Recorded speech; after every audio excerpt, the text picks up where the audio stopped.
Hi there, welcome to another Sunday Question Cast. I'm recording this one on a Friday, and it's actually my vacation right now, so happy vacation to me. This is the final day of my first ever vacation, and it has been lovely, and it has gotten rid of a lot of stress, because I work this job basically 7 days a week, and over 100 hours per week. And part of the nasal sound of my voice, I'm sick today, and it's not very nice. Not nice to be sick on your only vacation that you ever get, but the business is growing, and that means I'll be able to hire someone soon that can work for me while I go on more vacations. Looking forward to it. I've probably worked harder than almost anyone has in the history of exporting cars from Japan. Maybe. I don't know. I don't want to go out on a limb on that, but that's the way that I feel. 6 years now. 6 years and no breaks. Pretty crazy. Anyways, Sunday Question Cast. We've got some good questions here. Put your questions in the comments section of the video if you want to ask some. I've got some interesting questions here, but I think some other people are on vacation too, and so we probably had fewer questions than is usual right now. And so, some of them are not so much questions but comments, but I like to respond to comments as well anyway. So let's jump right into it here. Does winter get bad enough that they use road salt in Kanagawa? Have you ever witnessed their winter road sprinklers? We don't use road salt here in Kanagawa. And just to be clear, Kanagawa is the area of Japan that is right next to Tokyo, but it doesn't include Tokyo. It's where Yokohama is and Kawasaki. It's right in the center. Last year we got no snow that stuck on the ground. None. And the crazy thing is, Japanese buyers put winter tires on their cars for the 2 or 3 days that it actually snows. I get it if you're going to be driving up the mountain or something, but so many people just put winter tires on because that's what they're told to do, which flies in the face of reason. And so it's kind of crazy in my mind. The sprinklers that they're talking about, now this is an interesting thing that not many people know about Japan, and it's something I've never personally seen because we don't have them in Kanagawa.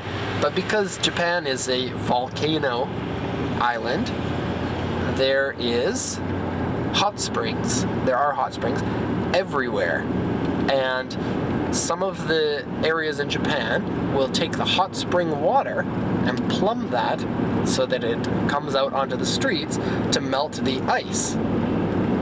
And the hot spring water just keeps coming and coming and coming, and so it can clear the ice and not freeze because it'll run off the road and new hot water will come out soon after that.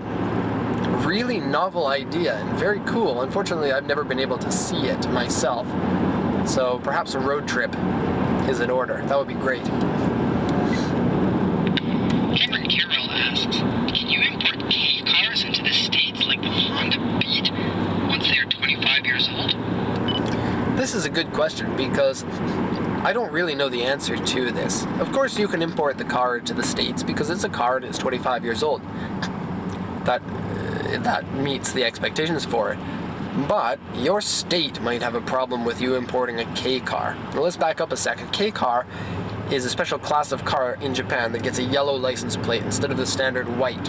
The K cars must be within very strict size requirements. So they are tiny little toaster cars. And most of them are just uninspiring, boring cars that to some people are really interesting because they're small and weird, but you know, if you live here in Japan, they're more of the utilitarian car or the second car for people, and registration is really cheap, like less than half the cost of any other car. And so a lot of people drive these kind of cars. There's one right in front of me right now, and another one right in front of that, and another one there. And so I don't know the statistic, but it seems like they're about 30% of the cars on the road. And because the K cars are small, you're going to die if you get in an accident. It's like a motorcycle. And some states in the US might not like that. And the funny thing about the states, and I've mentioned this before, is that the states for some reason thinks it's a good idea to give the power to the state level for automotive licensing and registration, which sounds good in theory because some states might want to do things differently from the rest of the country. But that means that you get 50 or, you know, at least a handful of different regulations from state to state. And it's very difficult to tell for every state if that's going to be the case. If you're curious about state-level questions like this, then contact your DMV. The downside to that is the people who work at the DMV are not always helpful. Some of them are great, but I think that many of them get really tired of their job because they're constantly having to deal with issues and angry customers.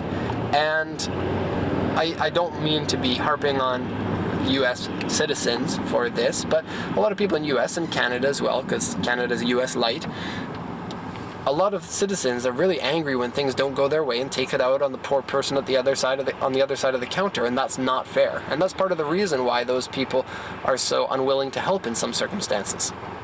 Here I'm painting with a broad brush, but just be nice to the people that are on the other side of the counter. It's their job, so, you know, like if somebody comes to your job and treats you like a dick, you don't like that, so don't treat other people like that. And I think most of the people who are subscribing to these videos probably don't fit into the category of dickheads like that. Excuse me. I think it should be fine. In some states, now I don't know the specifics on this, but in some states you can actually street register Japanese K cars that are not 25 years old and bring them in as all-terrain vehicles or ATVs. That's really cool, but not something that I can really comment on because I've never tried to do that myself. Alex teases. That's a huge Mountain Dew. Yeah, it's 500 milliliters. I think you can get those in the US too. It's funny, the Mountain Dews here are usually 500 milliliters. To find the small cans that are 355, it's pretty uncommon. And then actually the price is usually the same, and even in some circumstances the vending machine will have both the big one and the regular size one, and the price will be the same. So it's strange. Evan Brady says, is it possible to distinguish a day van or camper version of a car from the common Japanese symbols on the sheets when there are no interior pictures of it? This is a difficult question to answer. Buying camping cars from Japan is a popular thing because there are so many small diesel-engined camper cars here. Is what everybody wants, 2.8 or 3 liter or 3.5. The downside to buying a camper, though, is that a camper is a very individualized purchase. The manufacturers don't make the campers in most part. The vast majority of the camping cars are made by outfitters that will take a chassis from the manufacturer and put their own stuff in it. And that means that they vary a lot from model to model. And when you buy them from the auction, you usually don't get a rear picture of the layout of the camping car. Camping cars are also a car that's commonly modified by people. I bought a camping car once and somebody put in this really neat looking bamboo ceiling and sold it, and you know, it was a purchase to order from the customer, and they really hated the bamboo ceiling enough to say that they didn't want the car. And so in this case it was lucky I bought the car back from them because I had extra money and knew that this car was valuable, and ended up selling it to a friend who could profit quite a bit off of this car. He managed to make like $4,000 and made a really good friend at the same time. And then the van got a mustache, like a big mustache on the front of the van, so it was really funny. Anyways, back to camping cars. They are difficult to buy, and I don't particularly like selling campers. When somebody comes to me and they say, I want to buy a camper, immediately that's a lot more work for me because I need to explain to them the problems with buying a camper from auction. And if you buy a camper from the dealer, you don't get these problems. But because dealers know that auction campers are so difficult to buy, especially if you're picky, the markup on them is through the roof, like $6,000 or $8,000 on each one. Some dealers in Canada that specialize in campers are doing $10,000 markup per vehicle, and so it's pretty nuts. The downside, though, if you don't want to pay that markup, is you can't be picky. And if you're the type of person who is okay with whatever when you buy, you know, an $8,000 or $10,000 vehicle, then buying from Japan is for you. But I think many people want to have more information about the car before they buy it, and you just don't get that from the auction. And with regular cars and sports cars, usually this isn't a problem because you can kind of gauge the condition of the car based on the auction sheet notes, and the mileage of the car and the type of car that it is and my advice. But camping cars, you don't get all of those benefits. Some people own a camping car with very, very low mileage on it, but have lived in it and destroyed it. And so you can't really go off the mileage to kind of get an idea in your mind about the wear that the car has. So I just don't like buying campers. That actually isn't the answer to the question. The question was, is there a way to determine which versions of the cars are the camping versions? Because like this person was specifically talking about on my main channel, we did a Mercedes-Benz camper, and it was the V class. And usually those don't come as campers. It's like less than 1 in 100 of them are campers. And so is there a way to kind of pick out only the camper version of cars that come as both campers and non-campers? And there kind of is, kind of isn't. The auction tool that we use has an option to search only camping cars. But this option is only so good. You'll miss some cars if they're listed incorrectly. And so there's two options. You can either select just camping cars and do a query that way, or you can sift through every single version of the car and take a look at the car and see if it has the differences that the camping car would have. The auction sheets will say camping on them in Japanese, but most people can't read the word camping. So it is a difficult thing, and yeah, I think that's going to be the end of our camper discussion for now. Raymond Huang says, can people selling their cars at auction pay off the houses to grade their cars higher than it actually is? First off, I'm sorry if I messed up that last name. I'm not very good with Korean names. Japanese names are fine, and English names for the most part are fine, but I'm sorry if I messed that one up. Okay, so if I sell a car, can I pay the auction money so that they don't find my problems? I don't know. It would be very difficult for an exporter like me to find out this information, because if it were true, the auction houses could be charged and they could be shut down. And so if they do this, which would be a really, really stupidly risky move for the auctions to do, but if they do this, it's a huge risk for them. Because of that risk, I would assume that there are problems with this. There are auction sheets that are just terrible, but there are a vast minority that are terrible. There have been cases where I bought a car that had a lot more rust than the auction sheet mentioned. This happens less than 1 in 100 in cars that we buy. But this also kind of, you have to understand that buying a car direct from auction is a wholesale process. And so you don't get to kick tires when you do it, but you get a much, much cheaper car because of that.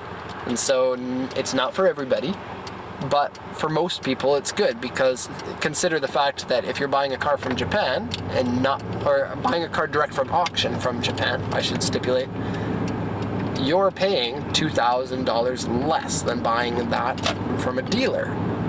Usually at least $2,000, if not more. And if there are problems with your car that you didn't know about, that the auction missed, in most cases those problems are not worth $2,000.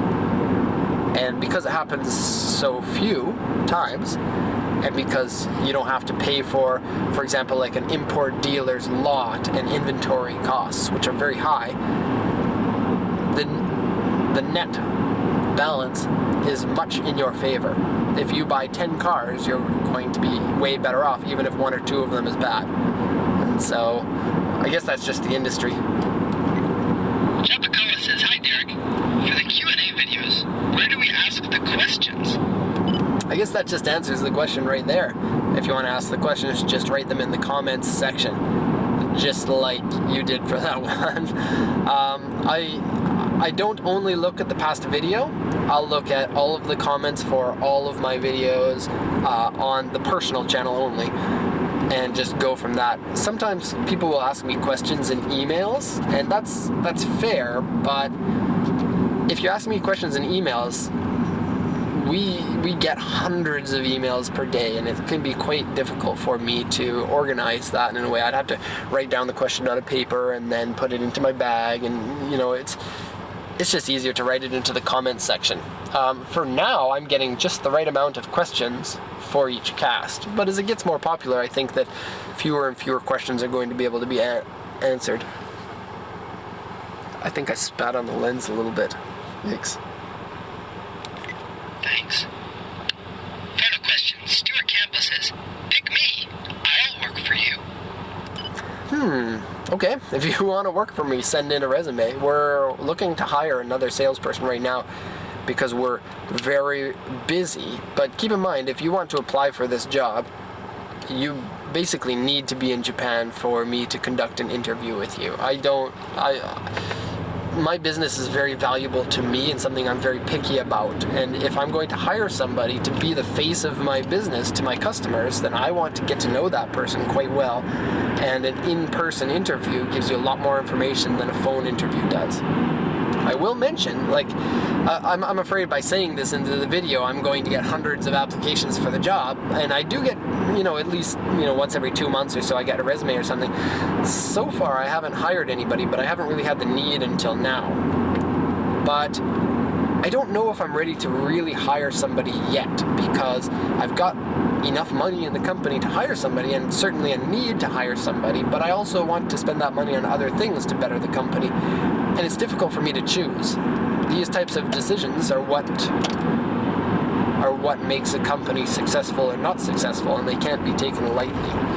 If you want to work for me, come to Japan first. That's probably better for you, because I'm not going to hire you if you're not in Japan already. I don't want, to bring somebody in and take a risk on that only to find that you get homesick and need to leave after a year, or that you're not even legal to work in Japan. For all of the people who send me emails that say, I live in the States and I want a Mark IV Supra and an R34 Skyline and I'm 15 years old, those people, they don't do the research to find out that those cars are not legal. And the same thing goes for people who want to work for me. If you want to work in Japan, it's very, very common knowledge that you need to have a 4-year university degree in order to be legally working in Japan. And although almost everybody knows that, you'd be surprised by how many people will still try to apply for jobs when they don't qualify for that. And because we're a company that doesn't do anything illegally, there's no way we're going to hire somebody unless you've got a 4-year degree, even though I think it's kind of a stupid rule. I think there are plenty of people that don't have a 4-year degree that are certainly qualified for this position, if not more so than people who have a degree or a master's degree, depending on the person. But that's the way Japan wants it, and if we want to run a completely legal company, then that's the way that we have to work. Okay, so that's going to be the end of the video here. I don't know how long this one is. I don't have a timer that's visible on my camera, and so maybe that one's about 17 minutes, that's my guess. 22 minutes. That's going to be the end of the video. Post your questions in the comments section. Check out my regular channel, because it is now at 7,550 subscribers, which is great. I'm so happy about that, and this channel is part of the reason why that channel is doing well. I think that a lot of people are subscribing to both channels, and I thank you very much for this, because it gives me an opportunity I never knew that I had, and certainly gives me an edge over competition where nobody's really doing this kind of thing. And I think part of that comes into the fact that most exporters in Japan are not run by people who give a damn about cars. They couldn't be bothered. And so, because this is my hobby and this is something I love doing and love talking about, it doesn't really seem like work so much. And that's part of the reason why I can work longer than my wife really is happy about. But anyway, post your comments in the comments section, subscribe, like, those things actually matter. YouTube will give better priority to my videos if they have more likes, and so I usually, until recently I didn't like the videos that I was watching on YouTube, even though I watch a lot of YouTube, but I've started to get into the habit of liking all the videos that I like, because especially the smaller channels that are really good but haven't really broke out, the way that the YouTube algorithm works,